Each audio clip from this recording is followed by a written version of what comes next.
To note that minutes from the previous meeting are recorded and published onto the OPFCC website.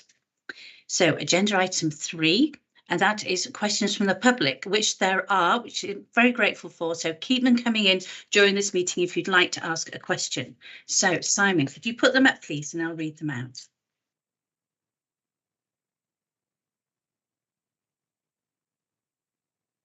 So thank you to Mr. Cook of Harrogate for putting these questions in.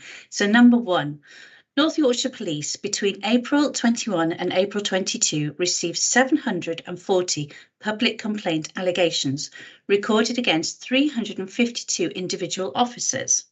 Each year, there are approximately 8 officer misconduct hearings.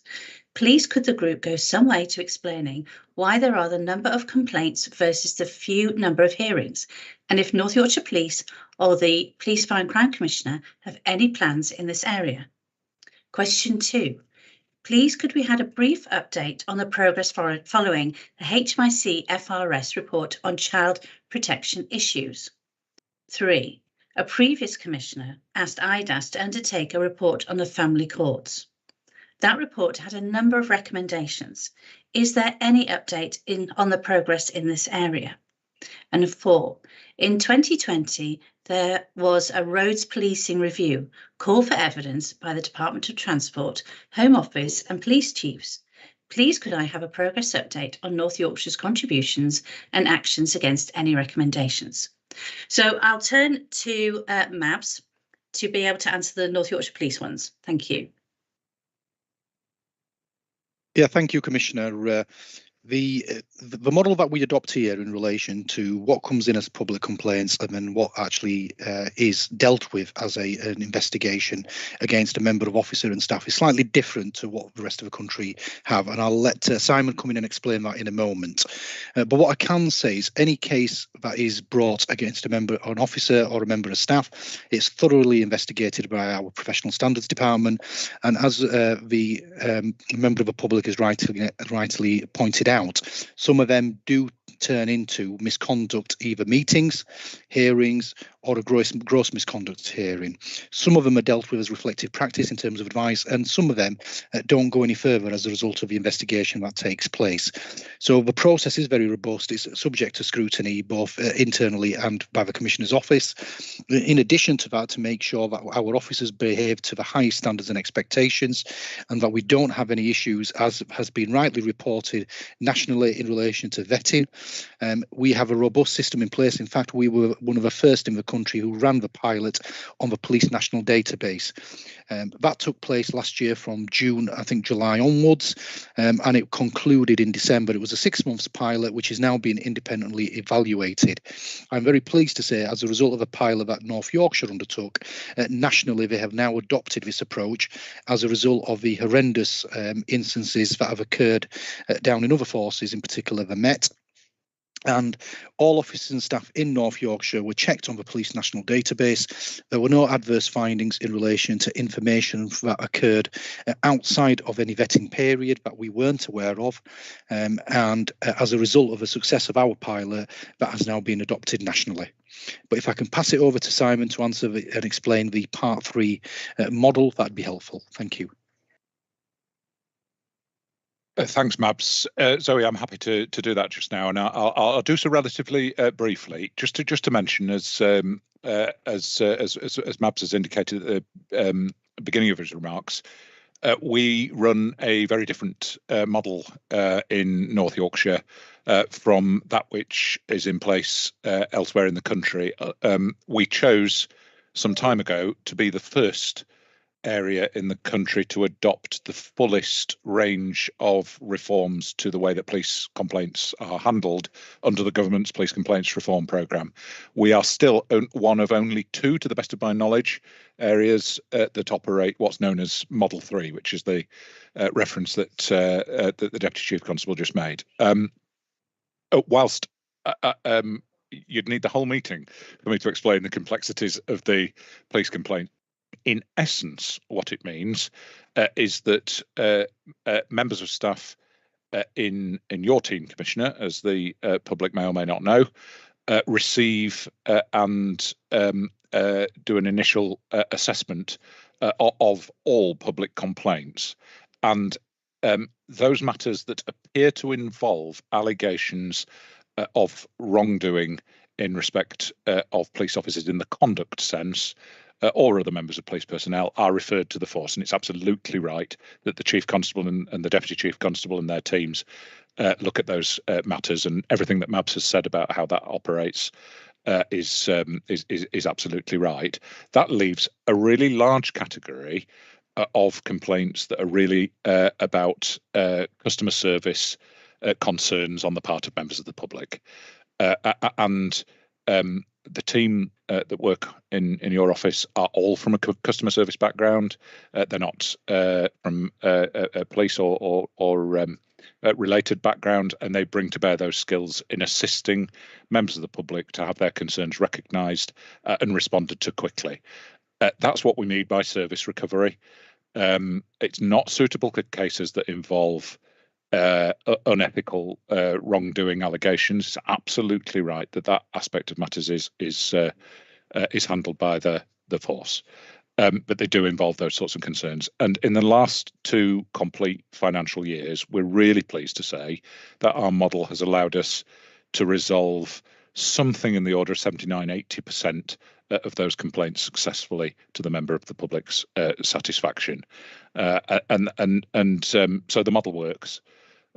Where we will take that next, with the support of North Yorkshire Police, who've been exemplary in the way that they've cooperated with those reforms, is for us to make an even broader contribution to deriving organisational learning from those customer service issues, and I know the Chief and the Deputy Chief Constable support that endeavour as well. So that will take us to the next level around that, so that members of the public can have confidence that even in relation to matters that are not of the perhaps utmost seriousness in terms of conduct allegations, that we're distilling learning and improvement opportunities out of those matters.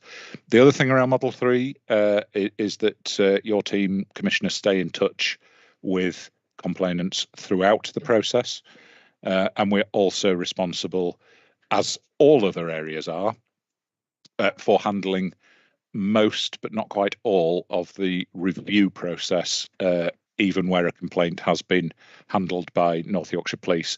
And in North Yorkshire, we have done that slightly differently to other areas of the country as well. So we have an arrangement for completely independent adjudication of those reviews. They're not handled by in-house members of staff, so we've avoided any kind of crossing of the streams in relation to that, and our independent adjudicator handles a very large volume of reconsideration cases and contributes to organisational learning as well. And the relationship between the independent adjudicator and the Deputy Chief Constable's professional standards team is an extremely healthy one, where organisational learning and improvement opportunities are taken day in, day out, week in, week out from reviews as well. So I hope that gives a sense of where we are in relation to Mr. Cook's question in terms of the work done by the office in conjunction with North Yorkshire Police. Thank you. In terms of the second question then around the National Child Protection Inspection, as we know, the HMIC FRS came in November 2021 and provided us with a report in early 2022. Since that point, we have been working on an action plan, a 10-point action plan, to rectify many of the areas that the HMIC raised as areas of concern. The HMIC have since re-attended the force to conduct a re-inspection in November and December, and we await the formal report that comes from that to establish the progress that we've made in terms of the 10-point action plan. And currently we are looking at investing significantly within the safeguarding arena by means of realigning current resources within North Yorkshire Police to various different safeguarding departments to look at improving the performance around child protection and also adult safeguarding as well. So that's the basic update as where we are, and we expect the updated NCPI report in the springtime. Thank you.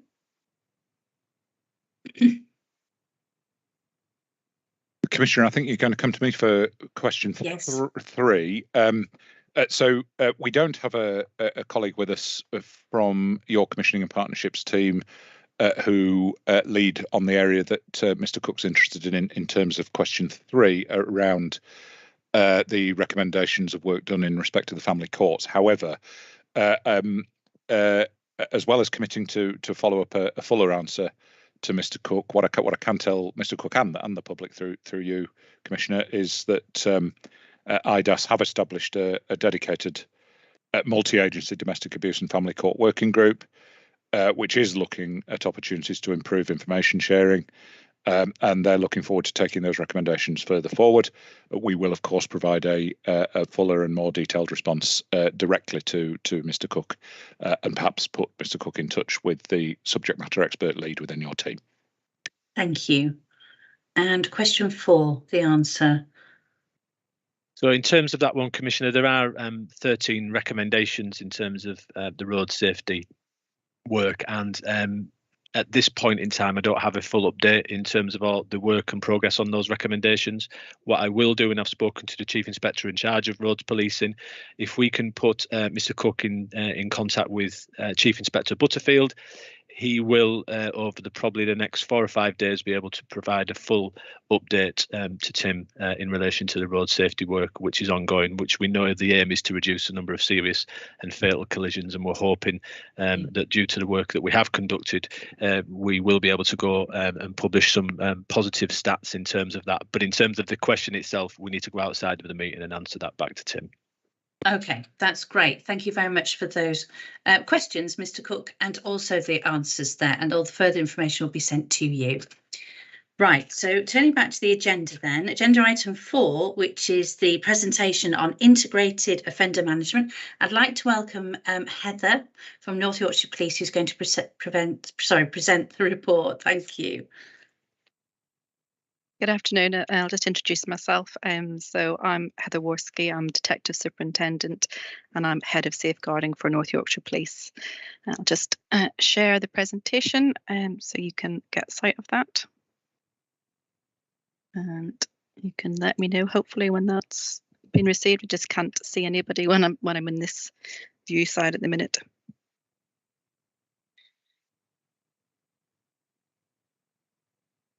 Is that visible? Just poor comments? It is, but I don't think it's on presentation view. We can manage if you can't get it on the presentation view. I shall try for you.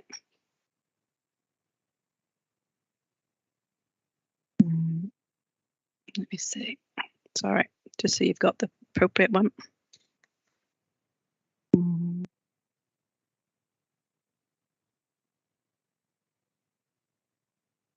It's not allowing me to share it in the full screen at the moment. Okay, not to worry, we'll kick off straight away. But can I just ask a plea?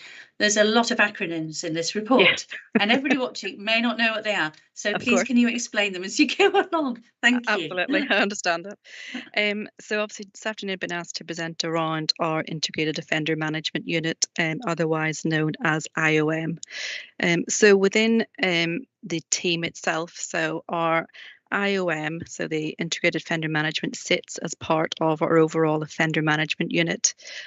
So it is an overall dedicated team that works very closely with Her Majesty's Prisons and Probation Service.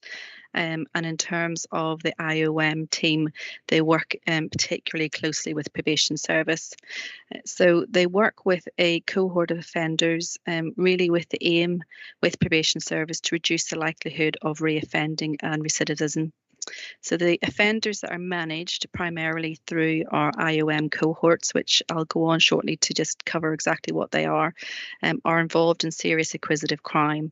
So primarily theft, burglary, robbery type offences, which are managed through this particular unit. So at the moment within North Yorkshire Police and concurrently with probation, we have 55 individuals that are managed by the IOM team. As I say, they're part of a team within offender management.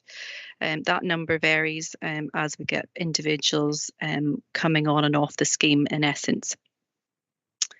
So just in terms of, we have different types of cohorts that are managed within that. So initially, there's quite set criteria in terms of where an offender sits in terms of their management. So we currently have 46 offenders within the fixed cohort. So that is ones that meet very specific offending and sentencing guidelines. And I say they're particularly involved in that serious acquisitive crime. The flex cohort enables us to add in some additional offenders that may not fall within the strict guidelines, but actually, given their offending pattern, would benefit from the intensive supervision and intervention programs that are offered to these offenders.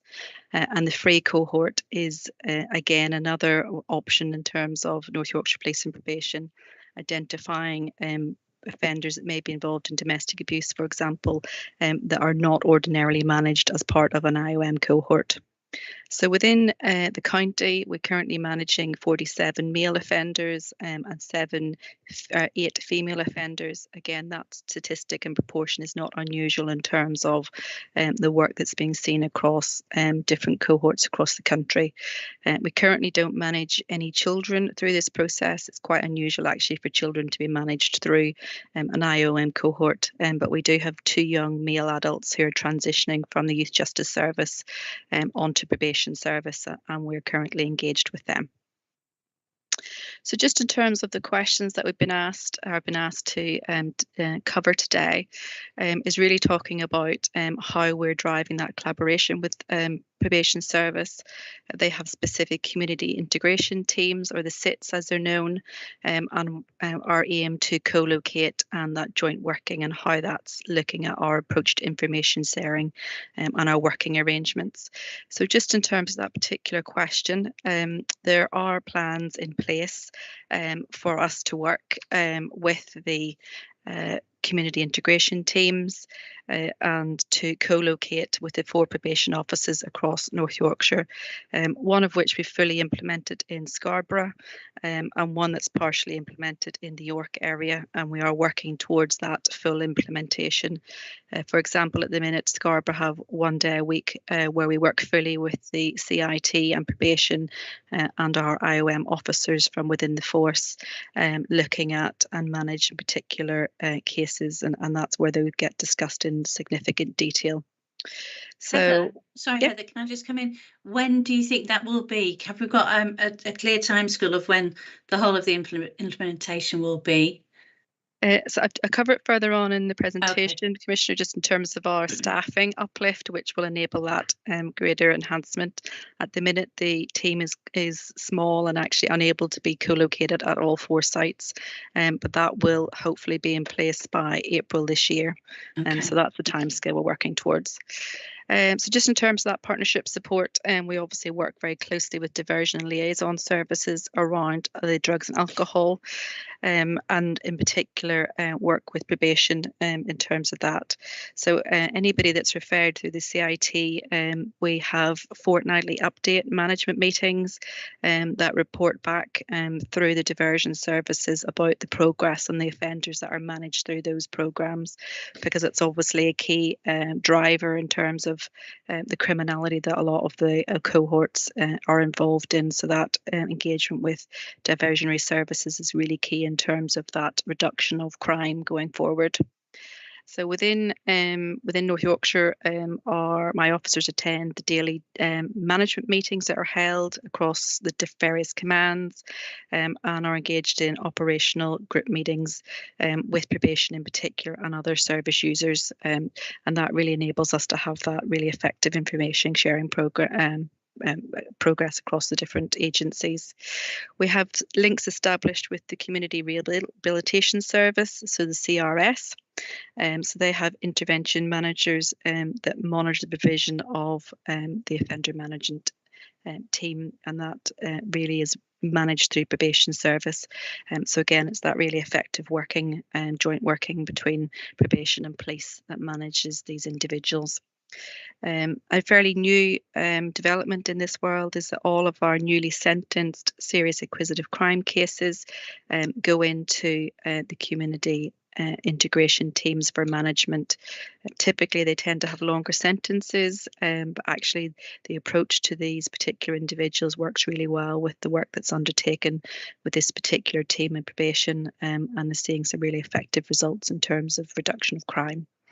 And then we've got, like I say, a dedicated information sharing protocol in place with probation service, and we've got a SPOC role.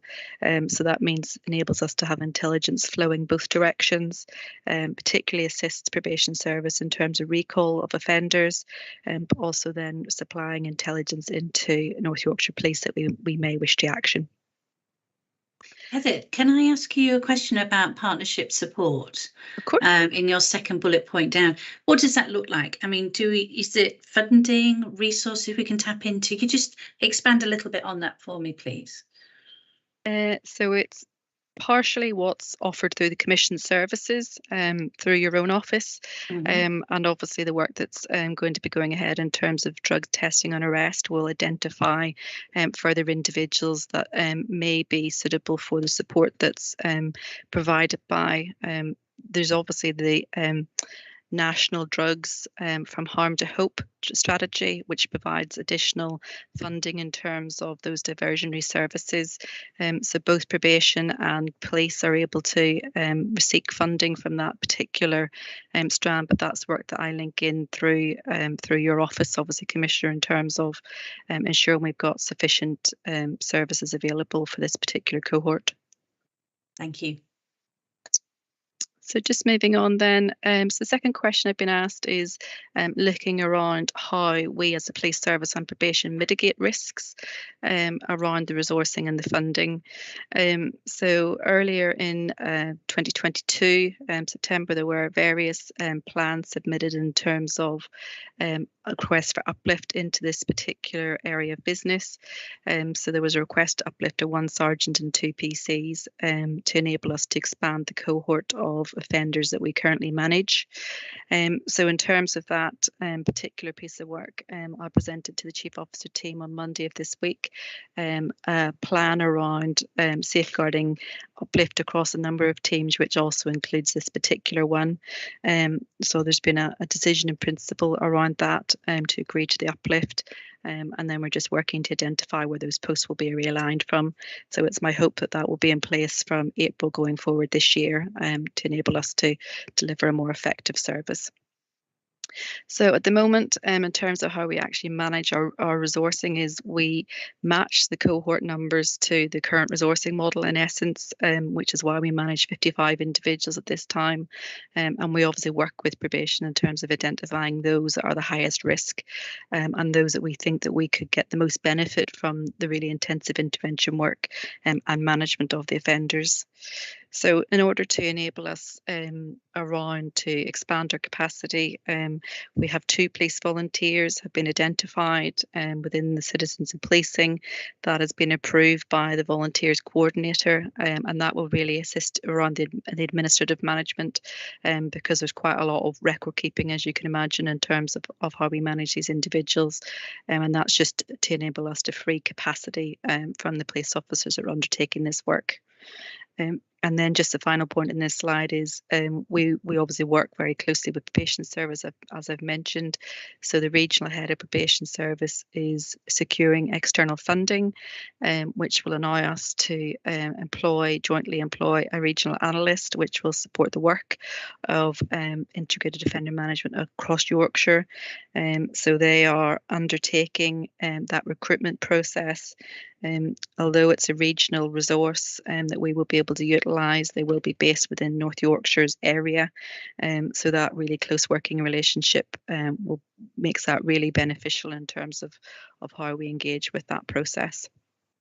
So that will just give us an enhanced analytical and intelligence picture, particularly around identifying individuals that are most suitable for the programme and those that we most would like to work with. It's done on a consent basis, in essence, in terms of the cohort, but actually the benefit in terms of reoffending is clear to see, which I'll just go on to shortly. If there's no other questions. Heather, can I ask a question about course. Sorry, Heather. Can I ask a question about the citizens in policing? Yep. So these are in essence volunteers. How do you go about recruiting them? How many hours are you expecting them to be volunteering for? Could you just expand a little bit on that, please? So my inspector within the team has reached out to the volunteer coordinator in the force in terms of the citizen in policing and essentially asked would anybody be interested in assisting in this type of work. And like I say, it is exclusively the administrative side of running these individuals. My understanding is I just need to seek clarity, but it's up to 4 hours a week that they would be assisting, but it's not over and above what they currently offer. It would be a realignment in terms of that support that they already provide to the force. Thank you. So just obviously asked to present around a specific programme called the Crossroads Diversion Scheme and how we support women to access gender-specific services. So this scheme is primarily run by our criminal justice department within the force, and they've supplied me the details in terms of the before and after in terms of those that have engaged through the diversion scheme. So as you can see, and not unexpectedly, there are fewer women that are involved across the diversion scheme, but not significantly in terms of the IOM cohort, where there's quite a clear disparity between male and females that are taken on to the cohort. And as you can very clearly see, in terms of the diversionary scheme, there is a clear drop-off in terms of offences from the point at which an individual engages on that scheme and then thereafter. So I'll just move on to the next slide, which shows some more detail about the actual difference in reoffending types. So just in terms of the reoffending, it's measured 12 months after the individual has completed the scheme. So therefore it's giving us at least an annual picture of the benefits of the interventions that are undertaken. And again, some of the work that's done relates to those alcohol and diversionary schemes, as well as external support. And I'll just move on, which gives some more detail about what's offered under the Crossroads Diversion Scheme. So this has come into place in terms of an opportunity that was given by the Home Office with the funding around the Crossroads Diversion Scheme.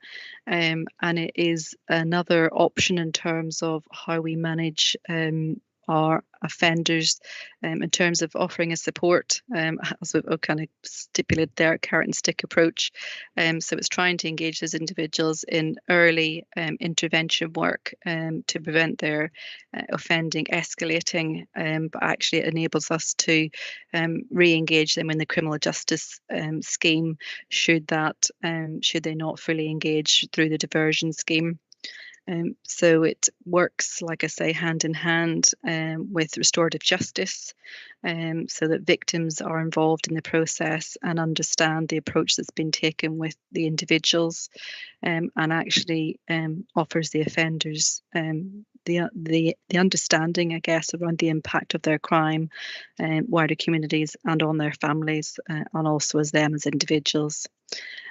So we not engaging, so particularly for theft type, shoplifting type offences where you frequently see repeat offences, this tries to eliminate that type of offending, which a fine, for example, at court may not actually effectively disrupt that activity or that behaviour.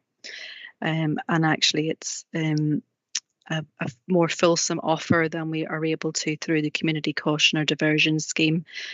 So we're able to offer enhanced hours that we work with individuals rather than would have been the 10 or 20 hours that allowed in either the community caution or diversionary caution. Are there any questions on that section? Yeah, so for me, we hear about this is a great scheme, but are there any barriers to the scheme working fully, or do you not experience that? So I've covered it slightly further on in the presentation, just in terms of the opportunities or the challenges. The issue is around the funding of this particular scheme. At the minute, it is a pilot scheme, and actually that funding opportunity may be withdrawn from the Home Office. So that's part of the work that Criminal Justice are undertaking in terms of trying to lobby to explain the benefits to this approach, and making sure that that funding arrangement continues, obviously going forward. So can I bring Tamara in? She's got a question too. Of course. Yeah, it's just to clarify that it's actually a commissioned service, which has the opportunity to extend, so it's not a pilot. Just for clarity. Okay, oh, thank my you. apologies. That's what I was fine. doing. Thank you. No, it's fine. Thank you. If it's okay, I'll move on to the polygraph work that's undertaken. Mm-hmm. Thank you. So our polygraph work differs from the work of the IOM. So our polygraph essentially is another technique that we use to manage our registered sex offenders within the community, and some of those within the prison population. And obviously significant investment in terms of the equipment and training of the PC that undertakes that role. But I say it's not an option in terms of our IOM cohort at the moment. So since October 2020, we have undertaken 89 polygraph examinations. But actually we're seeing an increasing number of bookings in recent months, which is really positive from my perspective.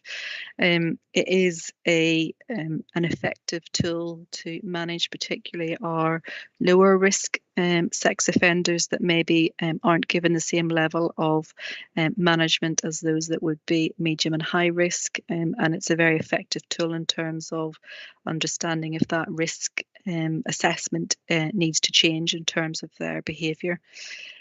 So we're able to use it in different scenarios. So at the pre-charge option for those who are under investigation for sexual offences, and it's around what communication, in particular, if there's any communication with children or any contact offending, and it's used to feed into the CARE Act, which is a national risk assessment tool used for assessing our sex offenders, and it's used throughout the UK. It gives a very bespoke tool to work through to come out at that risk level. It is used quite significantly in terms of whenever offenders are using communication devices, and to actually assess whether or not they have engaged in any further communication with children or adults that are considered offences. And then we are able to use that in terms of prioritising those devices for examination within our digital forensic unit. So that's used to help us to sort of manage that risk.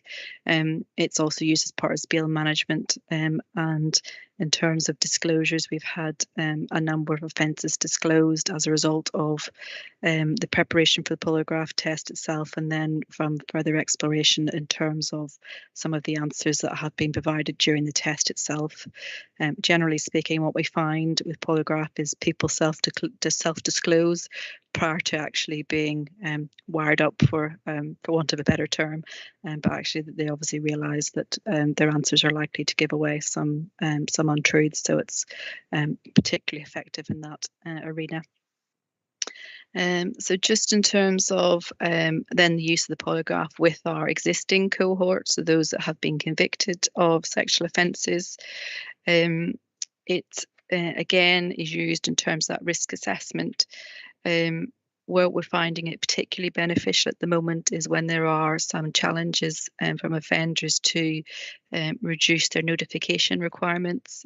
Obviously, some offending type results in lifetime offender management and notification periods. So those are being challenged at the moment, sometimes in court, and we're using the results from the polygraph to be able to support our applications to not reduce the indefinite notification.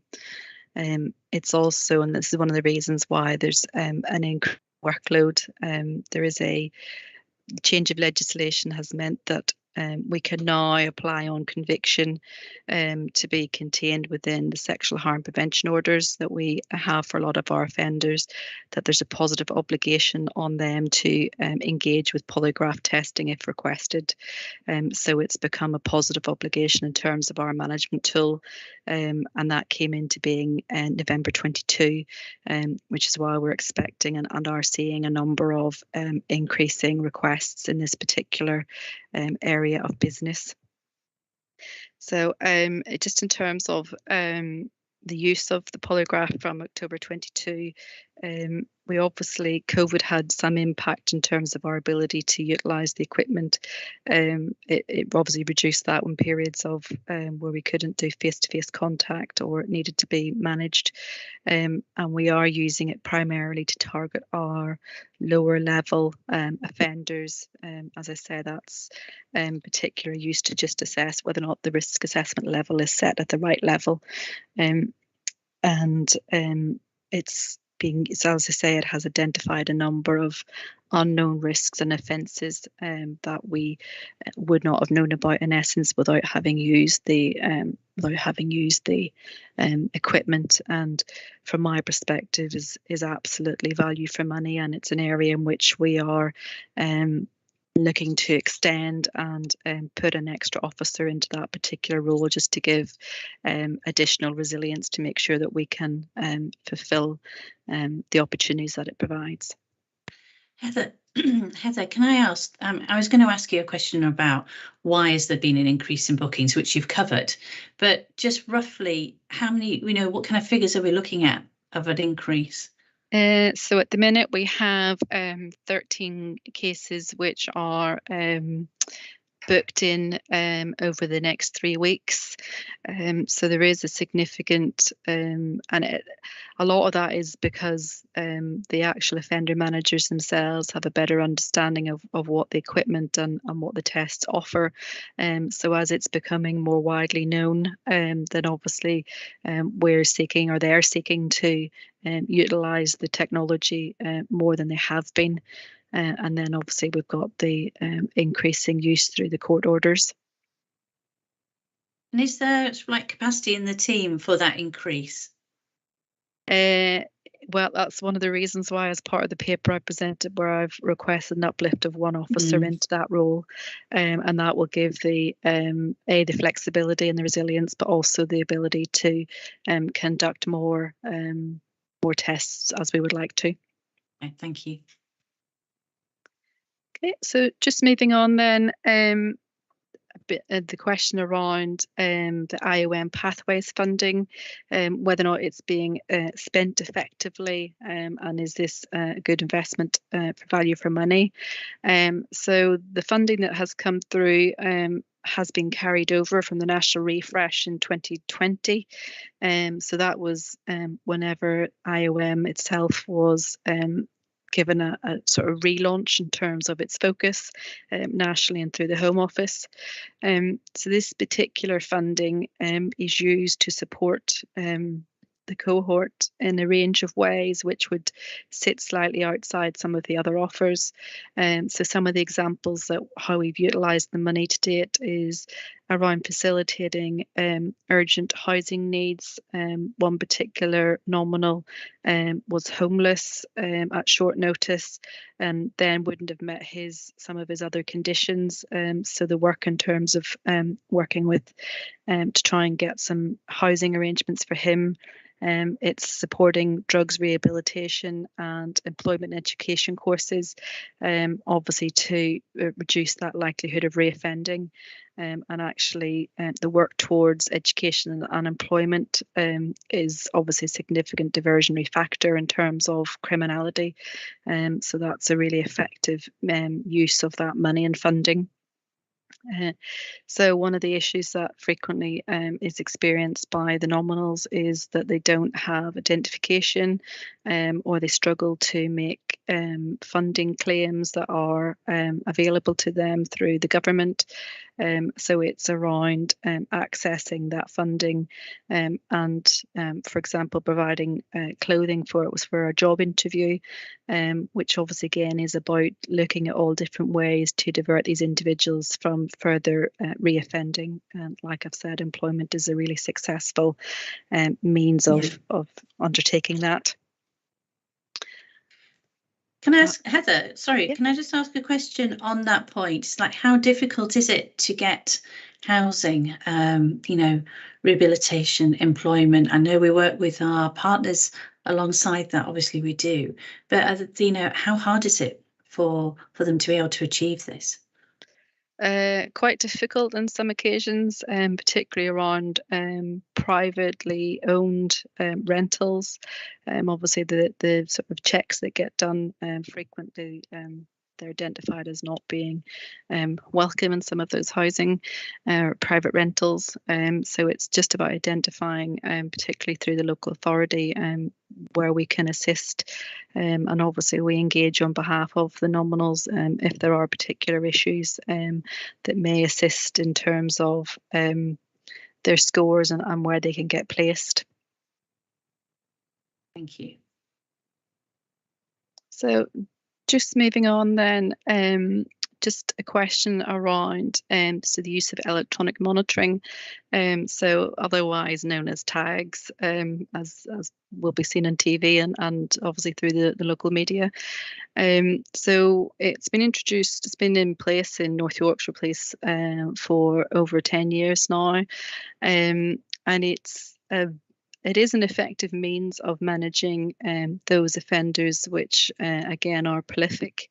For example, if we were to actually, the kits cost £1,000 each, as opposed to the work that it would take to deploy a surveillance team, for example, if we were trying to locate and track some of these offenders, or for an example, the cost of an investigation in terms of CCTV, trawl, etc.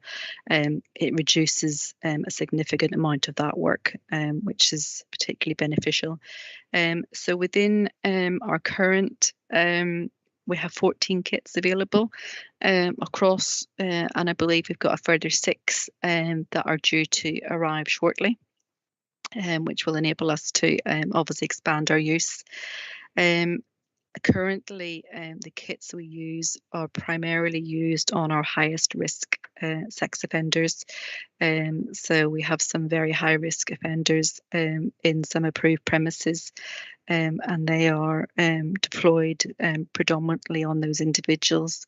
But obviously we will look at, in terms of the new kits that are arriving, that will enable us to expand the number and be able to use them for some of our IOM cohort. And it can be a really effective tool. There are various examples across the last 11 years of the tags identifying where individuals have been at certain points when offences have been occurred, enabling us to work with probation service to get them recalled, or actually sometimes they're quite vulnerable, the cohort, and they regularly can go missing, so it enables us to locate them promptly, and obviously that's a good cost-effective use of this equipment in terms of the policing response otherwise.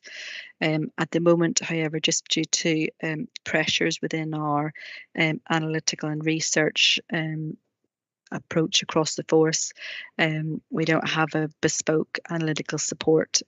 So actually the proactive use of intelligence gathering, proactive management is somewhat limited. Heather, is that going to be looked at? Have you identified that as an area that you need more resourcing on? And also a question on, do you have enough EM kits, even with an extra 6? Would you like more, or do you feel confident you've got enough there? I suppose in answer to the question about the enough kits, my understanding is we used to have more, even above the 20, and they were all successfully deployed. I think some of the financial pressures in the force in previous years have reduced the numbers. So certainly if there was an increase, I'm quite confident that we would effectively deploy them. In terms of the research, I'm just making various links with the head of intelligence who owns, or head of crime who owns intelligence, and the analytical support to see what we may be able to do, because actually I'm quite confident that it would link across to some of the other investigations in the force. So it will be a useful tool to enhance our research capability.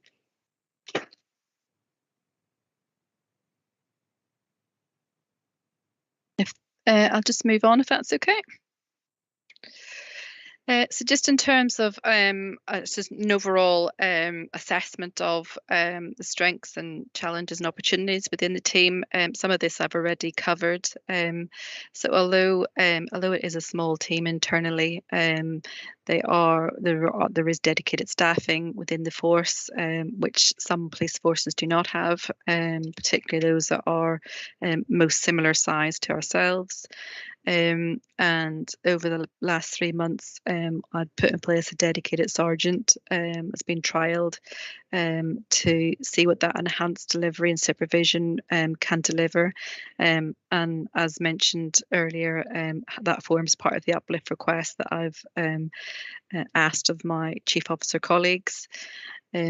So we are working towards the refreshed national strategy. And as I say, we have a fixed cohort of nominals, and then we've got the ability to have the flex and free cohort as well. Particularly strong partnership links with the probation service and the other statutory partners in voluntary sector. But it is in essence, probation service are our key partner in terms of the work that's undertaken, and both at strategic, tactical and operational level, those relationships are very strong and healthy, and in fact have been commented on. Probation service locally have just had an inspection which they've come out as being good, and it's been identified that strong working relationship with police is part of what enables them to be effective. So just in terms of the challenges, again, some of it I've already mentioned before, but should be addressed by the staffing uplift. Some of the IOM managers are still carrying a caseload in terms of the management of our registered sex offenders. And I'm quite sure it's understandable that the risk is greater within that cohort in terms of the sex offenders than our IOM. So sometimes their attention is diverted away from the IOM cohort. With the intended uplift, my direction is that we will have an absolute separation. So there will be officers whose sole priority is around IOM cohorts, and then the remaining officers will purely manage our sex offenders and violent offenders, and that will bring us in line with the national refresh.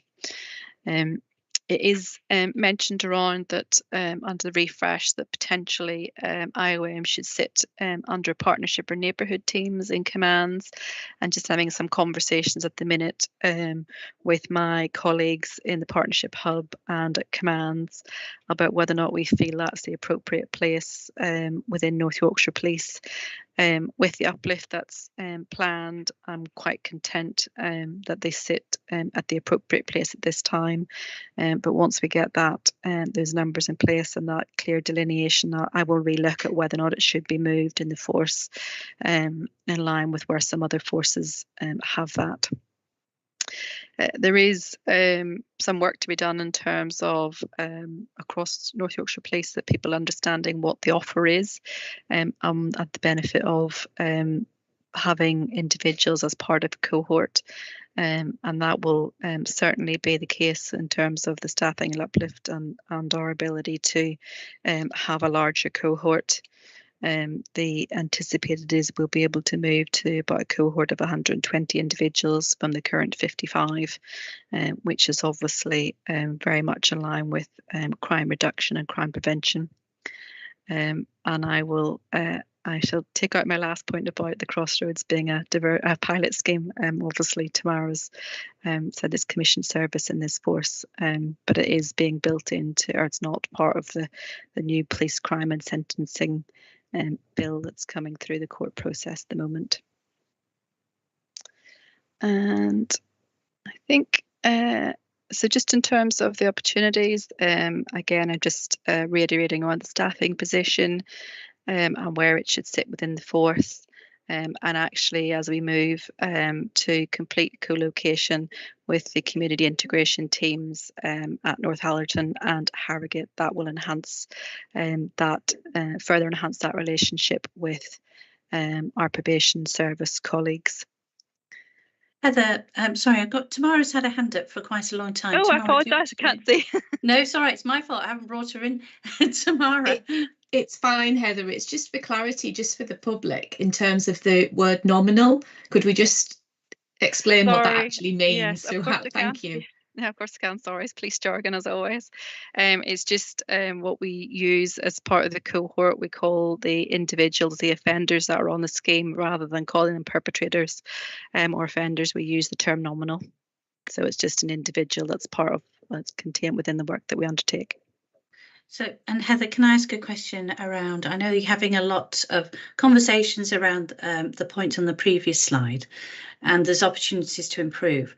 How is that progressing? Is there a timescale to it? Is there any kind of program in place to address all these issues? Yes, so like I said, the uplift program, so I've got the additional staffing that will be coming to this particular area of business should be in place by April time, and that will allow that really clear delineation between the management of sex offenders and our IOM cohort. And with that will then bring bespoke staff that will liaise with probation service. And so I would expect from April time onwards that we will see certainly it already performs well despite being such a small team. So, but I would expect to see further improvements and opportunities to increase the cohort size from April onwards. Great, thank you. And then just in terms of the future aspirations, again, the top point I've covered, I think, already a number of times, but actually working with through your office, Commissioner, in terms of being able to develop further diversionary schemes that will reduce the risk of reoffending, and also that provision that we provide for female offenders. It is noted that our female cohort like to have female-only groups. They find them more effective, and that will enable us to progress that provision. So that's a future aspiration. And then just from my perspective as Head of Safeguarding is just to make sure and reassure myself and Chief Officer team and the public that it does sit within the right place within the force to make sure that it can work as effectively as it can do.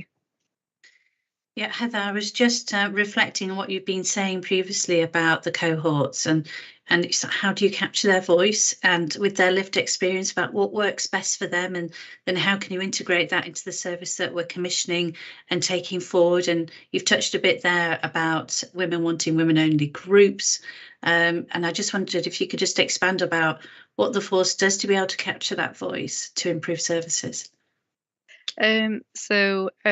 Not unexpectedly, the offender managers develop a very close working relationship with the individuals, with the nominals, and actually part of the process. So we're constantly seeking feedback from them in terms of what works, and that re-engagement in terms of those that their offending is decreasing. What do they find particularly helpful? So, for example, the drug and alcohol services is particularly highlighted because obviously that drives a lot of serious acquisitive crime offending, but also that support in terms of job opportunities and preparing people, individuals for interviews that maybe haven't been in that arena for a long time. So it's primarily gathered through the offender managers in terms of what's working and what's not working. Thank you. And I think the last slide's just any questions. Well, thanks so much, Heather. You've answered an awful lot of the questions anyway in those slides, and that was a really in-depth report there. So thank you, obviously making progress. identifying the challenges, but also the improvements you need to make too. So that's brilliant. Thank you very much. Thank you. Right, I'm conscious of time. We're running a bit over, so let's go straight on to agenda item 5, which is the North Yorkshire Police Performance Update. And Mike, are you taking this forward for us? Yes. Yes, I certainly am. I'm just looking to share as we speak. Okay, that should have come up in presentation mode, I hope. It is, yes, thank you. Excellent. Okay, so the slides are it's the same agenda as we normally go through, and it starts with call handling in the control room. One of the obviously within the key areas we've spoke about an awful lot over the last few months. We're fully aware now of a large investment into the control room, which is excellent in terms of trying to reduce the call handling times for both 999s and 101s and offer a better service to those people who are trying to call us in an emergency or other. As you can see here, the average answer time for December was higher than it previously was in November. Now, this was largely down to quite a lot of sickness that we had in December, a lot of cold and flu and some COVID symptoms. That was an issue across the force, but it was certainly an issue really in the control room because we were getting batches of 5 or 6 per band per shift going off at once. Because as you can imagine, in a control room, it's one very small contained area, and certainly viruses were passing around the control room. But in addition to that, we had significantly reduced the 999 answer call prior to that, but at the detriment, as I'd mentioned probably on the last couple of meetings, to the 101 calls. And as you'll see on the following slide when we look, we've done a lot of work to try and get that balance back, which is why we've reduced the answer time on 101s by several minutes. Because what we didn't want is lots of people waiting on 101 with some really important crimes and incidents to report, but they were waiting far too long, far longer than we expected them, and we would want them to wait.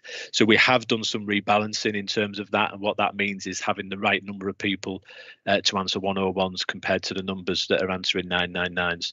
Really happy with the balance that we've got currently prior to the investment, because what that clearly shows at 18 seconds is that even though we have been focusing solely on 999s a lot of the time, there still isn't sufficient resource in there to be able to keep it below the 10-second mark. But we did see slightly increased numbers of 999s, as you would expect in December over the Christmas period compared to November, and an increase in 300 calls compared to the month before. But what we do need to do is still aim to answer 90% of those 999 calls in under 10 seconds. That is the aim. In terms of the non-emergency, as I have mentioned, we did reduce it by over 3 minutes from the month before, and that's because we'd been looking at the skilling of the comms officers in there to make sure that we weren't letting people hold on 101 for longer than we would expect as well. And we also had some new recruits coming out of the tutor hub, from the training in the tutor hub, who were also answering 101 calls, so we were able to improve the performance in terms of that. We did have a drop in the number of 101 calls, which is what we normally find at this time of year. From November into December, the 101s reduced and the 999s go up ever so slightly. Any questions though on the 999s and 101 calls, please? Yes, so I did ask Mike for some details, some information around peak demand call answer times, and I just wondered, when will I be getting that? Because I haven't seen it. Because you take an average of over a 24-hour period, but actually I wanted to know how quickly the calls were being answered in the peak times. Okay, well, I'll get you that information outside of the meeting, Commissioner. I will get that sorted with our performance team as quickly as possible. Thank you. A question on 101, and that is, there was a decrease, quite a big one actually, in calls. Why do we think that is? Do we know? It happens year on year. There is an increase. There is a decrease from November into December year on year. I spoke to Fiona Willey, who's the superintendent in charge of it, over the last few days in there, and that's something they're particularly looking at. Fiona's new to the control room, as we know, so that's something she's going to look at. We sometimes think, is it because people were ringing 999 instead of ringing 101? Well, we can't make that assumption. Sometimes that does happen, but to the level of a decrease of 15% compared to the month before, we only saw an extra 300 999 calls from the month before. So I don't believe it is that. We need to do some more work on it and then have a look at it. But there always is a decrease, but I'm not too sure if that decrease is as significant as it was this month and this year, should I say. Thank you. Okay, policing response then. This is quite a critical area for us, and certainly an area that the HMIC focused on when they came earlier in the year. So in terms of our I grades and our immediate grades, there's two types we have: immediate urban from a public point of view and immediate rural. And then we have priority grade incidents. And the old target time for the priority grade used to be 60 minutes. There's no published target time at the moment for priority grade, but that's something that we're currently working on to agree some target times for the number of priority incidents that come in. But it's quite straightforward in terms of what we should be doing in terms of urban immediates and rural immediates, and we should be getting to immediate urbans in under 15 minutes. That's from the point that the call comes in, and also the rural ones in under 20 minutes. And you can imagine it's quite challenging to get to some of those in under 20 minutes, especially at this time of year, and the weather has hampered us a little bit on that. What I would say, there's been intense focus within the commands in terms of this to make sure that we improve the service to people who need us in terms of emergencies and priorities. So back in September, we were, from a service level agreement point of view, getting to approximately 54% of those immediate incidents in the target time. So only really half of them we were getting to in the target time. It's not acceptable. We accept that is unacceptable. However, now in the last 28 days, for example, we are getting to 75% of those within the target time. So that's over a 20% increase, which is really, really good. Some days we're hitting 100% and we're getting to 100% of those. The urbans are a better performance than the rurals, and this is because of the travelling time and the weather. But what we're looking at around that is, okay, so the deployment of resources, have we got the right resource in the right place to be able to respond to those rural incidents as well? There's an awful lot of work at the daily management meeting every day, which I, as a Gold, or the Deputy Chief Constable, or the other Assistant Chief Constable chair, this is the first thing we talk about, is how quickly have we got to members of the public who need us most. That's the main priority for us at the moment, and I'm pleased to say that we're making some significant improvements. We need to sustain those improvements as well. Yeah, and can I just say that, yes, you are making improvements, but why did it get so low in those response times? And I suppose we've got to reflect back to be able to move forward, haven't we? But yeah. I know that you are really putting a massive focus on it, but it's the public, our communities are in our rural areas that I'm particularly concerned about having that longer response times. Yeah, absolutely. So in terms of that, we over the last at least 2 to 3 years, in terms of the recruitment of the uplift of new officers, we've obviously increased the number of police officers to 1,645. Many of those officers over the last couple of years have been in training for a significant amount of time, up to for the first 2 years of their 3-year probationary period. So they have been in the organisation, but they have been on attachments and in training and not available to respond to incidents. What we did in October this year is make a decision as an organisation is to reduce the burden in terms of the attachments, especially for those student officers. So instead of spending the year 2 of their career on attachments, they're straight back onto response, and that significantly helped us. So we were turning out minimum numbers in the county command of below 20, and now we're nearly 30 that we're turning out per shift, which is a significant increase, which has allowed us to see to make those performance improvements. And I think, though, from a wider point of view, we're much more focused on these statistics now in this performance, and I think that's a national police side of things, and the direction from government in terms of focusing on these types of outcomes and getting to the jobs and then crime outcomes, which we weren't doing over the last few years. I think police generally and many police forces went away from those statistics, and it's absolutely right that we're back looking at those. And I'm glad to say that the officers out there who are attending these incidents fully understand why we are applying this level of scrutiny over getting to incidents. Can I bring Mabs in, please? Yeah, thank you, Commissioner. Mike has covered most of the points I was going to make, actually. So there is the thing around the culture, there is the thing around focus around performance and delivery. And there was the first primary issue was resourcing, which Mike very eloquently has spoken about. The decision for the PDUs was the right decision. However, we had to review that because although we were given a gold standard in terms of training, development, attachments, and opportunity for our new officers to develop into very successful full-time officers in the organisation, it was having a detrimental impact in terms of resourcing levels. We reflected on what would be best approach as a result of consultation with them students as well, learning.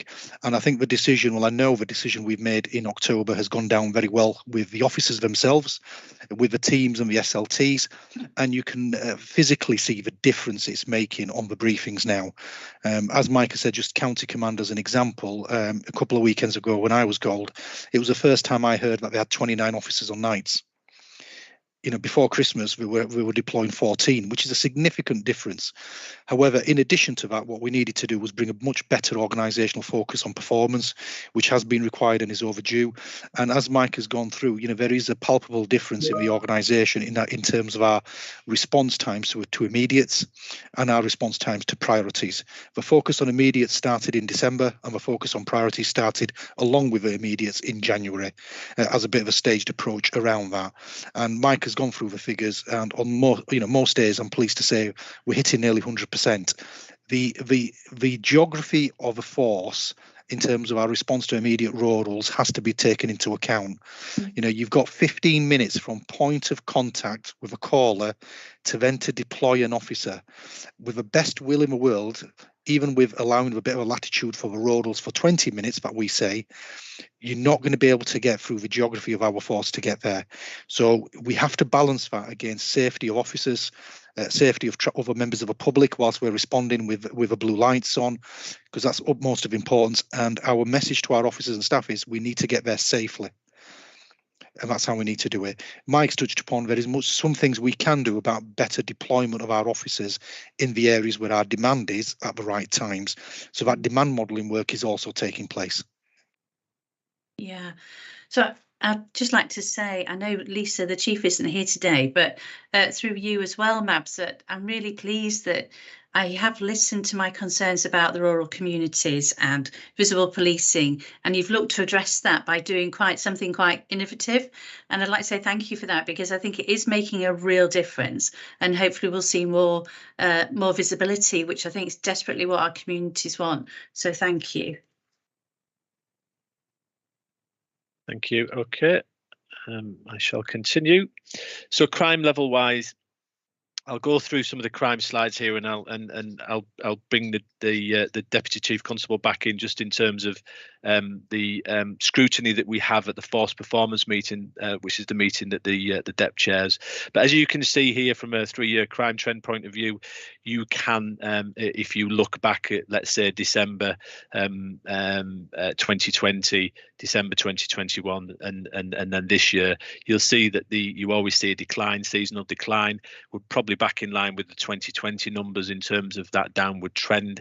In terms of crime, it was up further in 2021, but we are seeing that decline in crime as we would expect to at this time of year. But then as soon as spring comes again, we will see that slightly rise once the weather changes, especially because as soon as the weather changes, that does have a significant impact on the number of crimes that are reported.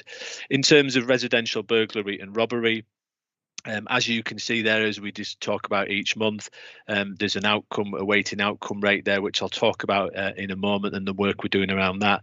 You can see that there's a rate of resolved outcomes for those particular types of crimes. And what we mean there is someone who's charged or gets, let's say, for example, a caution for those offences, a positive outcome. That's what that means. And then the average investigation time, which for some of those crimes, such as residential burglary, should be around 40 days, but are over at the moment. There is an incredible amount of work through various different oversight meetings chaired by myself or the other ACC to reduce some of those average investigation times and to try and improve some of those outcomes as well. And then the same for violent crime and vehicle crime. You can see the average investigation time for those as well. and also the outcome rates currently, and those awaiting outcome.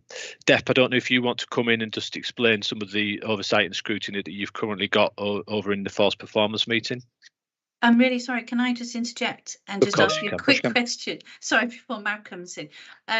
It's about the burglary. Obviously, it's going up, the rates over the last month, and I'm just wondering, how does that inform how you do crime reduction in burglary? How do you go about communicating with the public to be able to raise awareness about burglary rates and what they can do to protect themselves more? You know, how do these graphs really inform what you do? So on a daily basis, we talk around, I've already mentioned the daily management meeting, which is chaired by the Force Goals, which is either the deputy or the ACCs.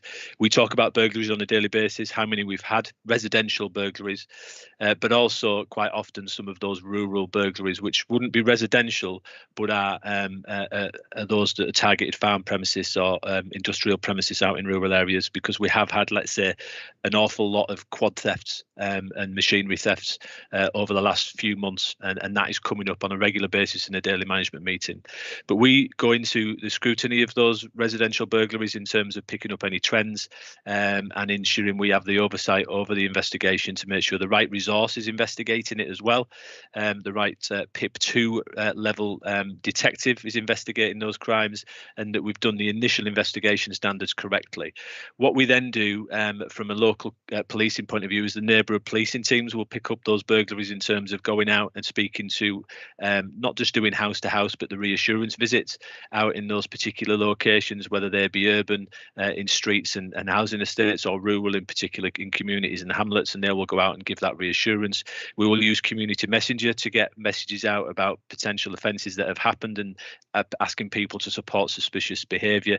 And we also use social media, usually Facebook, to report some of those instances, because we often get people captured, let's say on the Ring doorbells that we can't identify, so we'll get out there and ask the public for their help. Residential burglary is one of our key focuses as an organisation, as you can imagine, because it's high risk behind those, and there's an awful lot of work that goes on, which starts on a daily basis, 7 days a week at the daily management meeting. But Dep, I don't know if you want to come in. Yeah, thank you, Mike. Commissioner, just trying to get myself off mute, should I say. There is a lot of scrutiny, and our current position isn't good enough. That's the reality of it.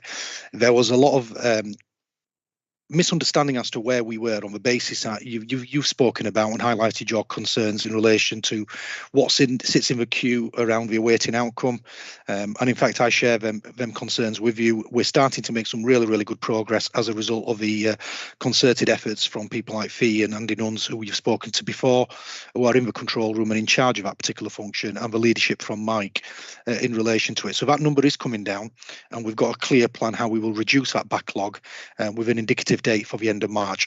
So I'm confident that there's a lot of scrutiny. However, what we've also been able to do in the background through our business insight team is, as I describe it, take away some of the excuses. Because we didn't know fully, or the leadership didn't know fully what was sat in there, there was always this feeling that there may be more outcomes in that queue than we think. Therefore, our current position and performance is really good. We've done that piece of work now in December. In the performance meeting in January, we had that data, we presented it, and we have spoken about it to the leadership team. The tactical leads who own particular plans for robbery and burglary, and as such, including other offence types, are fully aware of the improvements that we need to make. What we need to do is, rather than just focusing on investigation standards such as burglary, we need to raise organisational investigation standards across the board. And that's been picked up by ACC Foxkit through the Crime and Investigation Standards Board that we've established. So there is a lot of scrutiny, a lot of work ongoing. I'm confident with the measures we're putting into place, the additional resourcing that we will have, that we will to start seeing some progress, but it is going to be slow. That's the reality of it. Because and the other thing is, we're also awaiting some direction in relation to the changes of how outcomes are captured. So if you just indulge me for a quick moment, basically, you're only allowed to claim an outcome as a result of the national outcome framework if the outcome is claimed for the investigation in this year. So if the investigation that you've got success on is from a year and a half ago, you might do overwork, but it doesn't show on our stats. That's the reality of it. Nor does it show on national stats. There's some discussion nationally around changing that because they have recognised it's not only affecting us, it's affecting every other force. So because it's taken us so long to investigate, when we are getting an outcome, we may not be getting the credit for it. Whereas other forces, their investigation timeliness is much better than ours, which we recognise. So as Micah said, we need to do some work on that to get our the timeliness down to a standard that we're happy with, and then get the outcomes which we think can apply. But as part of that, there are some national factors which may be hindering us. But every other force is in the same position. It's not an excuse that I'm giving to you. The reality is we need to do better. And that's where the focus is. Thank you. In addition, Commissioner, as well, we have something called Operation Housekeeping at the moment, which is an operation which is focused to allow more time and space for officers to conduct investigations and get those crimes to a point where we can look to finalise them and get the correct outcome. The reasons we're doing that as well is because many, especially detectives, were carrying and are carrying a high workload. We've got to look after the well-being and welfare of those individuals as well. So we've freed them some time and space up, albeit used some overtime to be able to do that, to allow them to address some of the high numbers, get those crimes reduced, which has helped those people's well-being personally, but actually helps us to try and get those outcomes that we're looking for out of the big list of those awaiting outcome, which I'll move on to next. So the awaiting outcome numbers, the main thing I wanted to point out here is in the start of January this year, we had approximately 17,000 crimes awaiting outcome, and as of today we have 14,800. Certainly since probably May last year, we've seen a continual month-on-month increase, which has led us to the point where we were at 17,000 in January.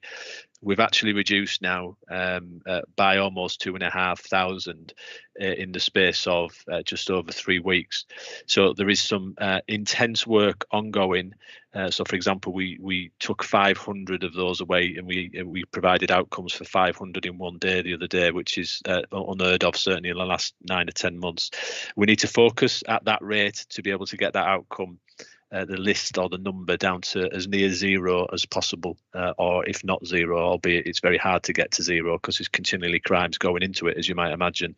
But the target date for that is the end of March. It's been reviewed on a weekly basis to make sure that we hit that target, and if we don't, that we amend things to make sure that we put more measures in place to reduce that list. But I'm happy with the direction it's going in at the moment. Yeah, Commissioner, if I may, sorry, I was going to say, sorry, Commissioner, I was going to say, just adding to that, just to jump in, a little bit of good news, which is always nice to give on these meetings. If we were to apply all them outcomes, our overall outcome rate would jump by about 3.5%. So that's how much is sat there in the overall total crime outcome rate, which would be a very, very healthy overall outcome rate compared to other forces nationally. I was just going to say that, yes, I have been briefed on this, and you are doing some great work to get on top of that backlog, Mike. So thank you for that. Good, okay. So mental health detentions, I know we're vastly quickly running out of time. The one thing I was going to pick up here is I've been doing my monthly performance meetings with the commands, the 3 commands, Scarborough, Rydale, York, Selby, and then County.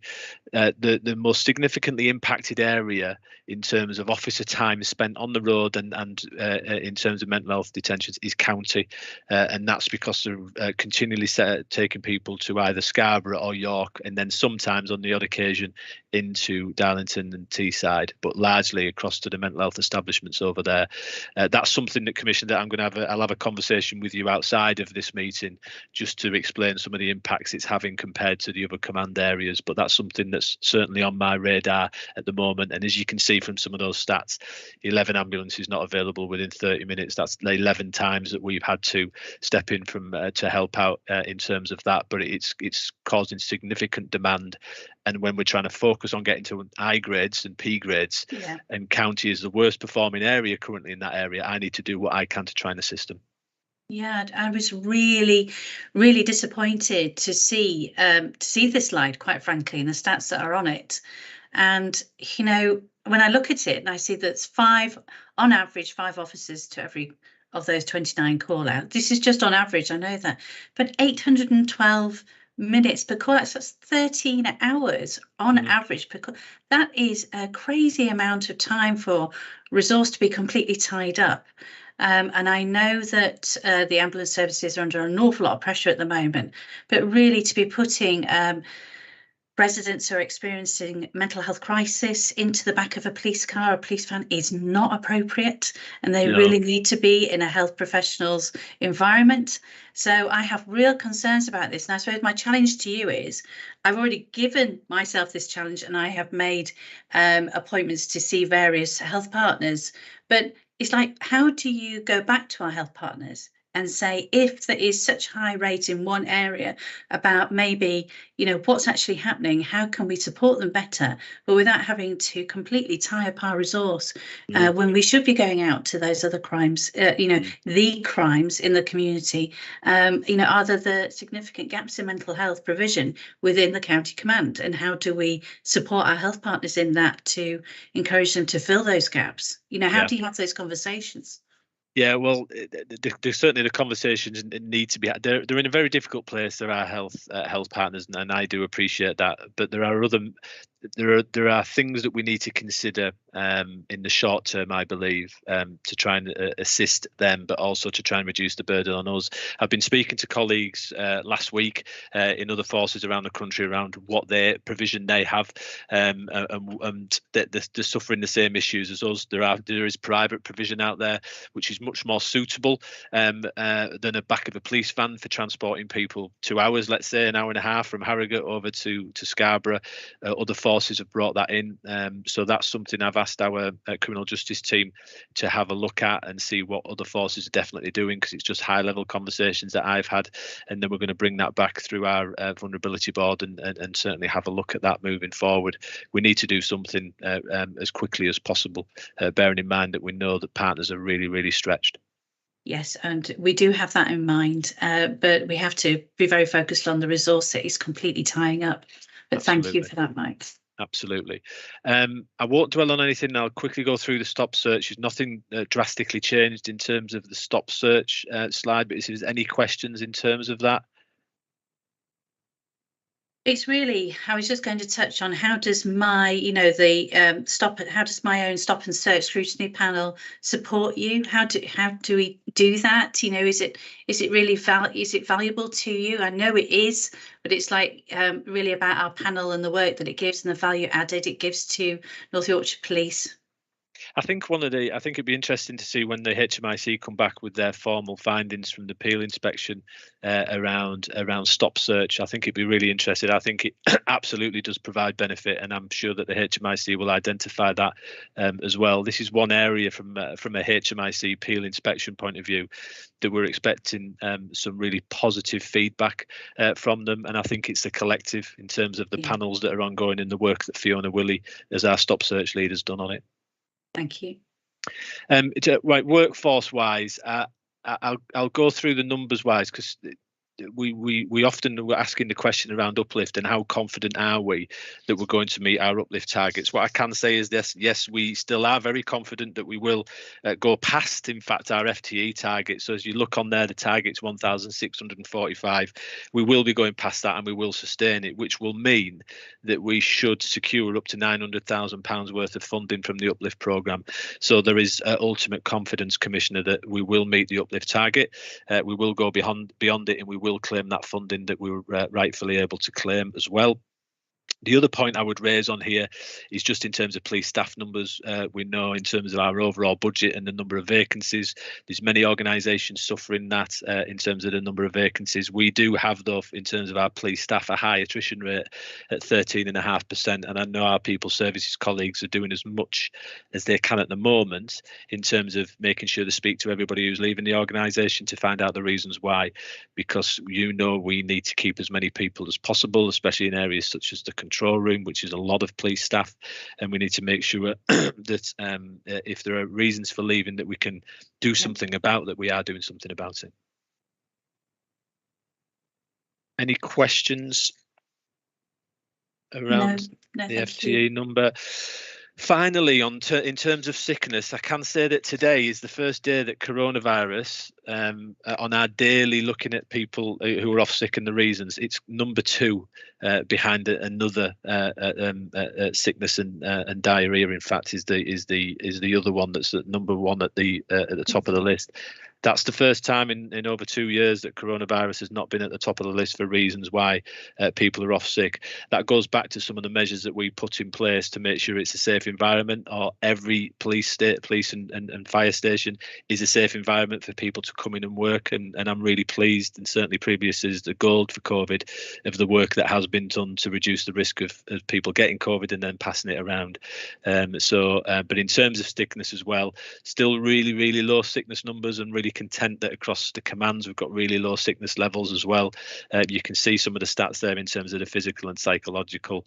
But yes, coronavirus is hopefully at the moment starting to dwindle in terms of the reasons why people are off sick. And that's it in terms of the presentation. I mean, you've just touched on, Mike, that coronavirus has gone down to number 2, and that you do have mitigation in place. But, there's lots of nasty bugs flying around, which affects everybody. But, it's like, what could we do anything more? Because really, for example, the force control room has a massive impact to the teams there. In a very stressful environment, they work extremely hard, as they do across the force anyway. But it has a real impact on those teams. So, is there anything else we can do to support our staff, stopping the spread of this illness and all these nasty bugs? Well, I mean, we certainly now have a lot of measures in place for, because one of the things is the churn of staff. If we take the example of the control room, is the churn of staff at, you might get 5 different people at the same desk every day. And we do have procedures in place, making sure everyone's cleaning stuff down. There's personal kits or headphones, they're not sharing them. And often people will come and clean and disinfect as best as they can, and we do try and keep those measures in place, especially at this time of year. There's lots of communications we put out there, and we do encourage people who do come in who are poorly, because many people, including myself, will still come in work when they're not very well, and we do encourage people to stay off whilst they're not going to infect another 5 or 6 people on their band, and the communication is key with the supervisors in areas such as the control room. So I think we do an awful lot already. I think since COVID, I certainly think that we're spending a lot more money on wipes and various different bits and pieces, and hand gels. They're still across the force in every location, and we expect people to keep using it. Okay, lovely. Thank you very much. Thank you. So I'm just conscious of time. We are running over, but some great questions being asked there, I feel, and some brilliant answers, which I think anybody who's watching this, the members of the public, will really get a lot of benefit out of. So move back to the agenda. Do we have any more questions from the public? Simon? I don't think we do. No, we don't. Right, okay, so agenda item 9, which is any other business, which there isn't, and agenda item 10, date of the next meeting, which will be in February. So it just leaves for me to say, have a great afternoon, everybody, and I look forward to seeing you again, hopefully with more questions, hopefully in February's meeting.